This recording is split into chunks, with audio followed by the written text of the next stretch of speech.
Ayol kishining yig'laganiga ahamiyat bermaymiz. Yig'lasa yig'layversin, siqilsa siqilaversin. Menga nima deymiz? So'ngra xohlagan yeymiz, xohlagan joyga boramiz, xohlagan dam olamiz, xohlagan narsa sotib olamiz, xohlaganda gapiramiz. Ayol kishini esa to'rtta devorning ichiga qamab turib, sassiq mayda so'zlar bilan yeb tugatamiz. Ayol kishini qamab turib, bu harom, bu halol, bu uyat, bu sharmanda, Allohdan qo'rq. Seni doshing harom deymiz. Vaholanki Oysha onam sahobalar bilan gaplashgan, fatvo berganda. Seni doshing harom deb turib, o'zimiz doshimiz balandligi eshakning doshidan farqi yo'q. Sen ko'z qarashing harom deb turib, o'zimiz ko'zimiz yo'l narchetagi ayollar emas, Amerikadagi, Yevropadagi nomahram qizlarga bemalol qaraymiz. Mana shu narsani biz islomdan o'rgandik. Biz uchun islom farzand ko'paytirib, ko'chaga tashlab ketish, go'yoki qarovsiz yurgan hayvonlarni tashlab ketamiz.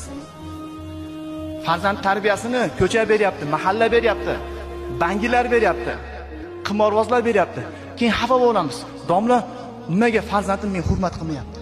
Ha, farzandni tarbiyasini ana shu qimorvoz, bangi bergan bo'lsa, qanday qilib farzand Imom Buxoriy, Imom Muslimga o'xshaydi? Biz farzandlarimiz tarbiyasiga e'tiborsiz bo'ldik. Farzandlarimiz yemoq ichmoq bilan kiyim-kechaman chattag'imiz yo'q. Yana nima deymiz?